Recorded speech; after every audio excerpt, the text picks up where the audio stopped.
আজকের রেসিপি হবে আর মাছের তেল ঝাল গন্ধরাজ লেবু দিয়ে।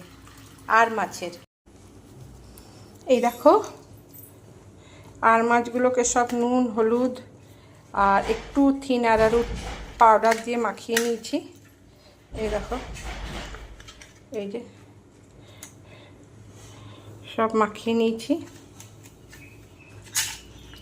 আর মাছ রেডি, এখানে গন্ধরাজ লেবু রেডি। এখানে কড়াইতে তেল গরম হচ্ছে, মাছগুলোকে ভাজবো। আজকে হবে তেল ঝাল আর মাছ গন্ধরাজ লেবু দিয়ে। এই যে এগুলো সব এখানে রেডি। এই যে এটাকে একটু ভাজতে গেলে না একটু সাবধানে ভাজতে হয়, নইলে প্রচণ্ড ফোটে। ওই জন্য ঢাকনিও রেডি করে রেখেছি।